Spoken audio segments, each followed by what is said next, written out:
ايز كوبي سكريبت عبقري بعتمد عليه بشكل اساسي في الشغل بتاعي لانه بينسخ شكل الحركه بتاعتي بكل النعومه اللي فيها. بمعنى ادق بنسخ شكل الجراف اديتور بتاعي مهما كان فيه من كيهات، والميزه كمان انه سكريبت مجاني. انا احمد صقر مصمم موشن جرافيك ومتخصص في تحريك الشعارات والهويات البصريه، وانت بتشوف قناه موشن ويزارد.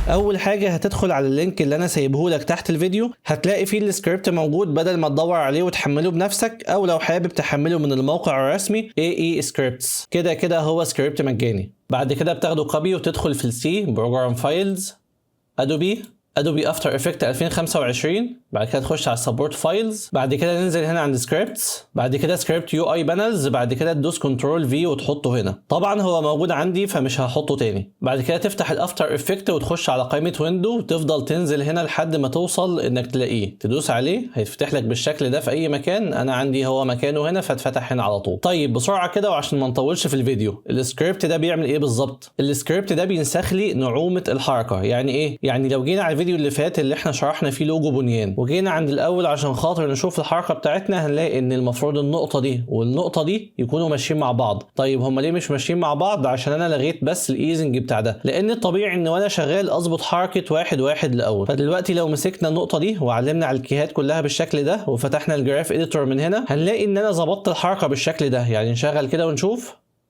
بالنسبه لي الحركه كده ناعمه وحلوه. طيب انا عاوز اطبق نفس الحركه دي على الناحيه الثانيه بالظبط. قدامي حل من اتنين، اما ان انا اقعد اعيد نفس الكلام ده والعب في الجراف زي ما لعبت في الاولانيه، او ان انا اعلم على كل دول. خدت بالكم هنا هدوس كوبي هيديني 7 ده اللي هو عدد الكي فريمات اللي علمت عليها. بعد كده اعلم على ده هنا وادوس ايز، وبعد ما ادوس ايز ادوس على الجراف اديتور هنا عشان اشوف الحركه. زي ما انتم شايفين الحركه اتاخدت نسخه منها بالظبط. خلينا نرجع ونشوفها مره تانية. انا هعلم عليهم كده كلهم وادوس كنترول، بعد كده ادوس على اي كي فريم منهم عشان يرجع عادي تاني. بعد كده هخش هنا على الجراف اديتور، بعد كده هعلم عليهم كلهم بالشكل ده، بعد كده هدوس ايز.